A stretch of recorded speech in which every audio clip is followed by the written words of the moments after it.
Siapa bilang Marcelino gabung ke Oxford karena ordal, karena orang dalam? Siapa bilang? Kalian pikir itu Liga Konoha?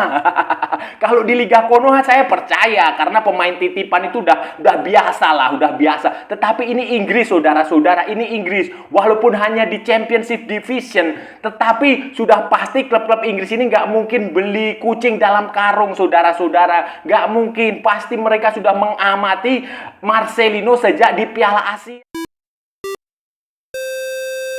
Halo saudara-saudara. Jumpa lagi dengan komentator gadungan di sini. Dengan komentator yang gadungan. Seperti biasa, saudara-saudara, seperti biasa. Kalau kita sudah bertemu, pasti akan ada yang kita bicarakan. Akan ada yang kita perbincangkan. Kita ulas, kita analisis, kita bacotin, kita cangkeman, kita gibahin tentang sepak bola di seputaran Asia Tenggara. Di negara-negara tetangga, negara-negara jiran, negara-negara sahabat, negara-negara serumpun. Indonesia, Malaysia, Thailand, Vietnam, Laos, Myanmar, Kamboja, Timor Leste, Brunei Darussalam, Filipina, Singapura, Australia, Wakanda, Konoha, negara api, negara angin, negara air, negara dongeng, dan sekitarnya. Semua akan kita bicarakan secara fair, secara jujur, secara adil, tanpa muatan politik, tanpa kebencian, tanpa provokasi, hanya berdasarkan fakta dan bukan hoax. Bukan hoax, saudara-saudara, dan bukan klaim semata. Baik yang sudah lama maupun yang terkini. Bebas, saudara-saudara, bebas, bebas, bebas. Yang penting, sopan.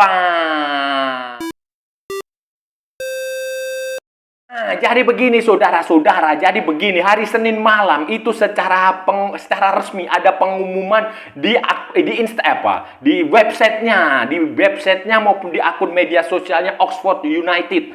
Oxford United, klub dari Championship Division di Inggris. Championship Division adalah klub level kedua, kasta kedua di bawah Premier League. Nah, itu Oxford United secara resmi mengumumkan bergabungnya Marcelino Ferdinand, pemain dari tim nasional Indonesia, pemain Persebaya, mantan pemain Persebaya yang sempat bermain di Belgia bersama Deinze. Nah, dan sekarang setelah kontraknya dengan Deinze tidak diperpanjang, tidak dilanjutkan, saudara-saudara, setelah 1,5 tahun kalau nggak salah, sekarang Marcelino Ferdinand secara resmi diumumkan sebagai pemain Oxford United. Ini adalah catatan yang cukup bagus, saudara-saudara. Ini bagus sekali, ini karir yang cukup bagus. Jadi ada peningkatan karir tentu saja dari Belgia, sepak bola di Belgia di level kedua, di kasta kedua, yang mungkin kalau di Inggris ya setara dengan kasta keempat atau ketiga. Sekarang dia pergi ke level kedua di Inggris ya, yang tentu saja kalau di Inggris level keduanya itu ya setara dengan level 1 di Belgia. Nah, ini adalah peningkatan yang bagus, dan Oxford United ini adalah klub yang musim lalu promosi dari League One. Promosi dari League One setelah memenangkan final playoff, mereka promosi ke League One, dan sekarang mereka akan tampil di Championship Division. Dan ini adalah tim yang cukup kompetitif, saudara-saudara, cukup kompetitif di level kedua sepak bola Inggris, di Championship Division. Bukan tim yang kaleng-kaleng lah. Mereka itu secara tradisi juga tim yang sudah berumur sangat panjang dan sangat mengakar. Sangat mengakar di sepak bola Inggris, sangat punya pendukung yang cukup banyak. Karena ini, klub ini kalau sudah tahu itu sudah didirikan sejak 1893. Sejak abad keberapa ya, pokoknya sejak lama lah, sejak lama. Jadi ini klub yang sangat bagus, klub yang tradisional, klub yang punya fasilitas bagus, klub yang punya pelatihnya Des Buckingham ini juga pelatih yang bagus, tim yang punya materi yang bagus. Jadi ini berkah bagi Marcelino Ferdinand untuk berkarir di Inggris, saudara-saudara. Saudara-saudara, sayangnya ada beberapa suara-suara yang meragukan keputusan Oxford ini. Ada beberapa pendapat lah ya, saya nggak perlu sebut siapa orangnya. Tetapi ada orang-orang yang mengatakan bahwa ya karena Marcelino Ferdinand bisa bergabung ke Oxford United ini karena ordal. Karena orang dalam, karena kepemilikan sahamnya Erick Thohir dan Anindya Bakri. Memang saudara-saudara, memang Oxford United ini dimiliki, pemegang sahamnya adalah orang Indonesia, dua pengusaha dari Indonesia. Erick Thohir kita tahulah ketua umum PSSI, Menteri BUMN, kemudian Anindya Bakri dari keluarga Bakri itu Itu memang fakta seperti itu. Memang fakta itu tidak bisa dibantah. Itu faktanya memang seperti realitasnya. Tetapi saudara-saudara, tetapi di mana-mana di seluruh dunia, apalagi ini di Inggris, sepak bola Inggris kiblatnya sepak bola di seluruh dunia, klub negara dengan kompetisi sepak bola terbaik di dunia untuk saat ini ya, kita nggak bicara masa lalu, kita nggak bicara masa depan, kita nggak tahu. Untuk saat ini itu sepak bola Inggris itu adalah kiblat. Semua pemain terbaik dari seluruh dunia datang ke Inggris. Premier League kah, Championship Division, bahkan League One, League Two pun tetap saja itu sebuah kompetisi yang bergengsi, yang sangat bagus.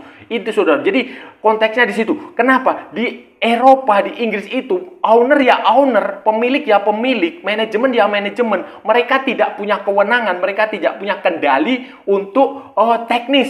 Teknis itu diserahkan kepada pelatih, coach. Nah, kalau di Inggris istilahnya manager. Nah, itu di situ tim teknis, di situ ada direktorat teknik, di situ ada biasanya ada yang football director, ada technical director, ada head coach, manager. Nah, kayak begitu. Manager teknis itu adalah otonom, independen, dan orang-orang yang di situ itu sudah pasti integritasnya itu sudah bisa dipegang lah. Dia nggak mungkin orang-orang seperti Des Buckingham, kemudian pelatih-pelatih sepak bola di Inggris itu memenuhi keinginan ownernya begitu saja. Tidak. Mungkin saja merekomendasikan, tetapi kalau secara teknis, secara taktik, secara strategis, secara kemampuan itu tidak memenuhi syarat, ya mereka tidak akan mungkin dikontrak gitu loh.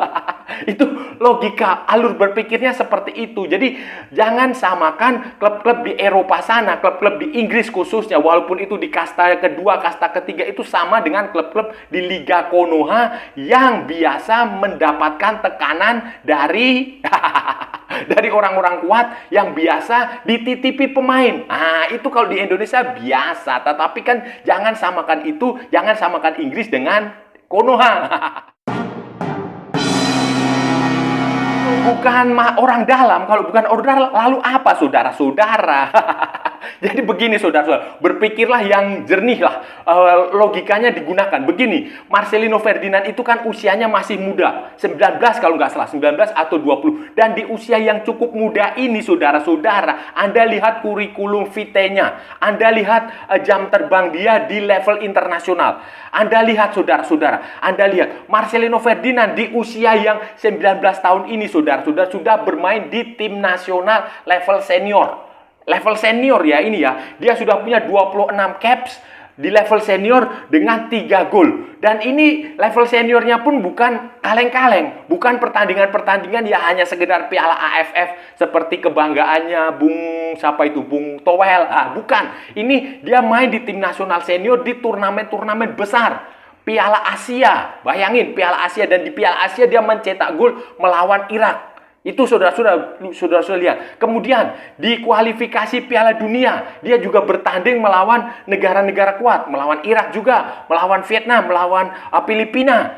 Kemudian itu adalah bagian dari kurikulum vitae yang terpantau oleh Oxford United, oleh tim pelatih Oxford United, tim teknis Oxford United. Dia juga tampil di Piala Asia U23 menghadapi lawan-lawan yang cukup tangguh. Ada Australia di situ, ada Jordania di situ, ada Korea Selatan di situ.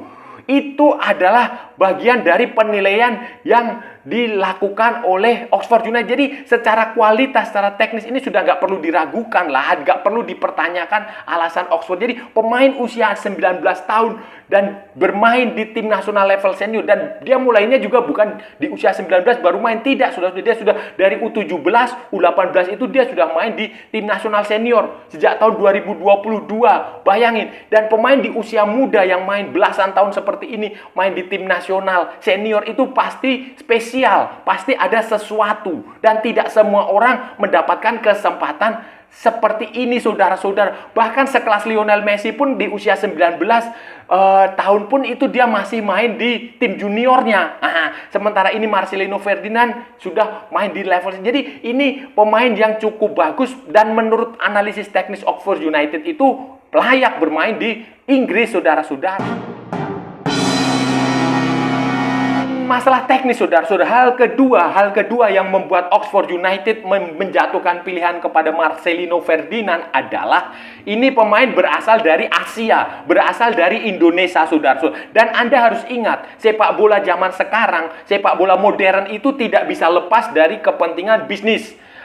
Globalisasi sepak bola itu tidak bisa dilepaskan dari industri, saudara-saudara. Industri sepak bola. Dan Marcelino Ferdinand datang dari negara dengan pasar sepak bola yang besar. Penggemar Liga Premier di Indonesia, penggemar Liga Inggris, sepak bola Inggris di Indonesia itu sangat banyak, saudara-saudara. Dan ini adalah pangsa pasar yang tidak mungkin dilewatkan begitu saja oleh Oxford United. Ini faktor bisnis itu juga ada. Jadi ini ada kombinasi teknis dan bisnis. Kenapa bisnis itu penting? Saudara-saudara ingat, pemain seperti Park Ji-sung, pemain seperti siapa dulu? Ada pemain Jepang itu, Hidetoshi Nakata, kemudian pemain-pemain seperti pemain dari Iran, dari pemain-pemain Asia lah. Itu kenapa dulu mereka bermain di Eropa? Ya karena salah satunya faktor pasar, marketnya. Tetapi tidak semata-mata market, tidak semata-mata urusan bisnis. Kalau mereka secara kemampuan, secara kualitas tidak bagus, ya nggak mungkin dikontrak. Park Ji-sung misalnya, itu kan dia waktu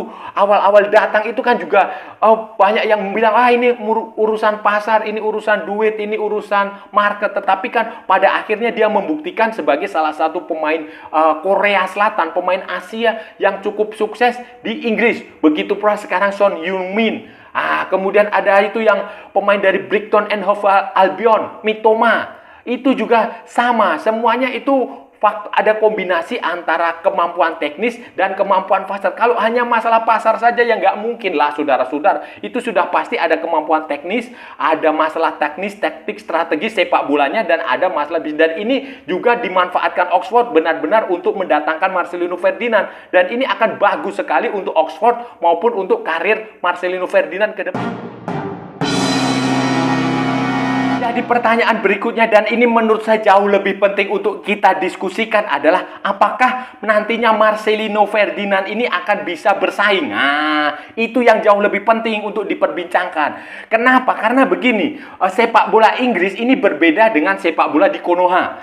Berbeda pula dengan sepak bola di Spanyol, berbeda dengan sepak bola di Italia, Jerman, Prancis, Brasil, Argentina, Jepang, Korea, dan lain-lain sebagainya. Malaysia, Thailand, dan lain sebagainya. Jadi beda. Karakter utama di sepak bola Inggris, kalau Anda ingin sukses di sepak bola Inggris, ini berdasarkan fakta ya. Berdasarkan fakta, berdasarkan sejarah, berdasarkan statistik. Kalau Anda ingin sukses berkarir di Inggris, apalagi di kompetisi seperti Championship Division, kemudian League 1, League 2, level-level bawah, termasuk Premier League sebenarnya, itu yang paling utama harus Anda miliki adalah fisik.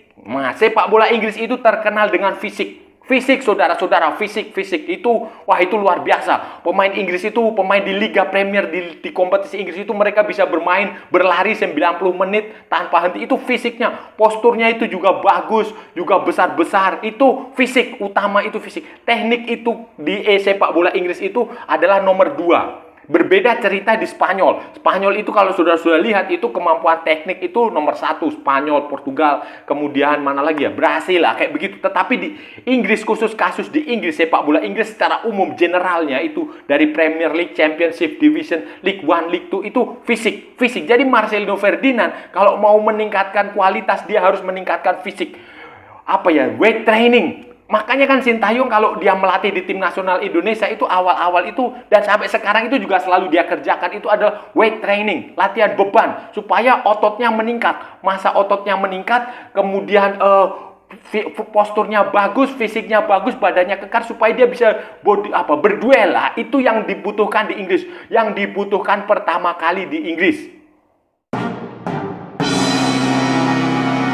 Saudara-saudara, masalahnya Marcelino Ferdinand ini secara sepak bola ya, secara teknis ya, taktik itu secara teknis ya, itu dia pemain yang stylish, saudara-saudara. Stylish itu dia sangat mengandalkan keterampilan teknik. Dia suka dribble bola, kemudian pas move pass move kayak begitu. Itu karakter Marcelino Ferdinand yang sebenarnya menurut pengamatan pribadi saya itu karakter dia tidak terlalu cocok bermain di Liga Premier Inggris. Di Liga Premier di Inggris, di sepak bola Inggris. Itu menurut pengamatan saya, ya bisa benar bisa salah. Tetapi yang menurut saya amati itu dia lebih cocok main di kompetisi seperti Spanyol misalnya, atau ya Belgia bisa, Belanda itu masih mungkin, masih bisa. Tetapi kalau di Inggris ini memang menurut saya agak sedikit susah bagi Marcelino Ferdinand. Tetapi ya itu dia, karena dia masih muda, itu dia masih bisa belajar. Masih bisa belajar, khususnya meningkatkan kelemahan dia, kekurangan dia. Dia kelebihannya ada di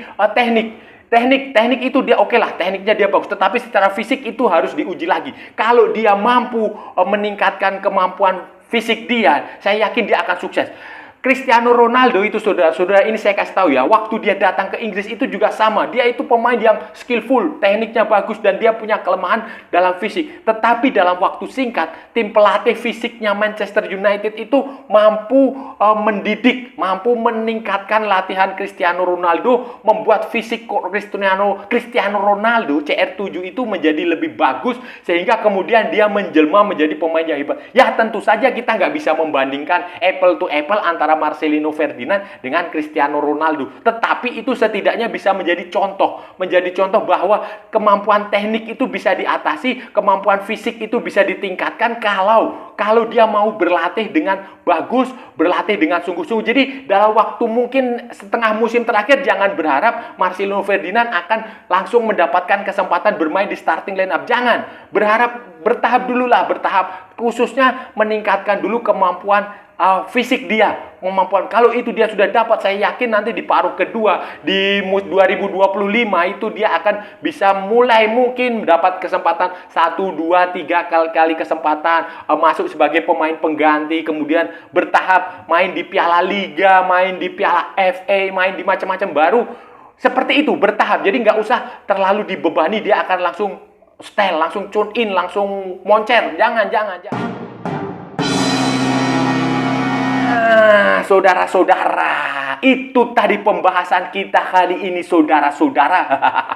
Kita sudah bicara panjang lebar, kita sudah bicara panjang sekali, lebar sekali. Kita sudah memperbincangkan, kita sudah bercakap-cakap, bacotan. Dari A sampai Z, dari barat sampai ke timur, dari utara sampai ke selatan, dari Sabang sampai Merauke, dari Pulau Rote sampai Pulau Miangas. Semua sudah kita perbincangkan, semua sudah kita bahas, semua sudah kita ulas, semua sudah kita cakap tentang Marcelino Ferdinand yang mendapatkan kontrak 2 tahun dari Oxford United. Oxford United adalah klub milik orang Indonesia, milik Anindya Bakri dan Erick Thohir yang berkompetisi di Championship Division. Championship Division adalah kompetisi kasta kedua di Inggris, saudara-saudara. Setelah musim lalu mereka lolos promosi dari League One.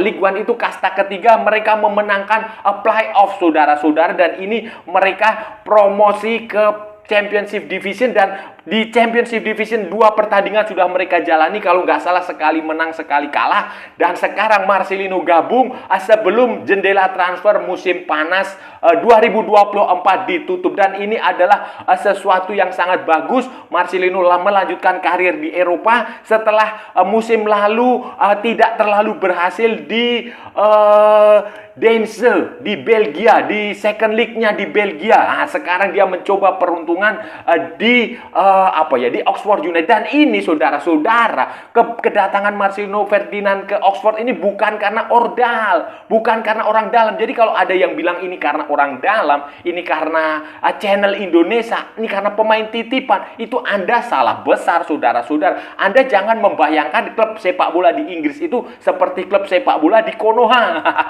Kalau di Konoha ini, saudara-saudara, di Konoha, di Wakanda itu pemain-pemain titipan itu hal yang biasa. Orang yang punya duit menitipkan saat pemain dia, anak dia, ponakan dia, tetangga dia, siapa dialah itu ke klub itu biasa. Tetapi ini Inggris, saudara-saudara. Ini Inggris, dan mereka itu tidak mungkin mengambil resiko. Tidak mungkin mengambil resiko dengan mengontrak pemain yang tidak jelas. Nah, sudah pasti Oxford ini memiliki tim teknis, sudah pasti mereka memiliki memiliki penilaian, apalagi kan saudara-saudara tahu, Marcelino ini usianya masih muda, kemudian dia main di Piala Asia, dia main di kualifikasi Piala Dunia, dan jangan lupa, sepak bola adalah bisnis. Pasar, market Indonesia itu besar, sehingga wajarlah saudara-saudara, wajar kalau klub di Inggris itu mencari pemain Indonesia selain dia yang bagus lah. Dan Anda ingat dulu Pak Jisung, kemudian Hideto Nakata pun ketika pergi ke Eropa itu juga ada muatan bisnis di situ. Dan ini sepak bola profesional, jadi wajar kalau kepentingan bisnis juga mengikuti. Jadi tidak bukan karena ordal, bukan karena ini pemain titipan. Salah besar kalau ada yang bilang seperti itu, saudara-saudara. Dan saya rasa sudah cukup ya saudara-saudara pembahasan kita kali ini. Kalau ada salah-salah ya mohon maaf. Namanya juga gadungan saudara-saudara. Wajar kalau gadungan itu salah. Tetapi kalau benar saudara-saudara berarti sebuah kebenaran. Kalau saudara-saudara merasa channel ini bermanfaat, berguna, menghibur, menginspirasi, silahkan like, share, and subscribe. Tapi kalau tidak saudara-saudara, abaikan saja, skip, jangan ditonton, tetapi jangan juga di-report. Kasihan saya saudara-saudara. Ikuti juga akun media sosial Komentator Gadungan, ada di Instagram, ada di Facebook, dan ada di mana ya? Oh, ada di TikTok yang bukan TikTok Shop saudara-saudara. Oke. Sampai bertemu lagi di edisi-edisi berikutnya dengan tema-tema yang jauh lebih tidak bermanfaat, dengan tema-tema yang jauh lebih tidak berguna, dengan tema-tema yang jauh lebih membagongkan. Salam olahraga dan merdeka!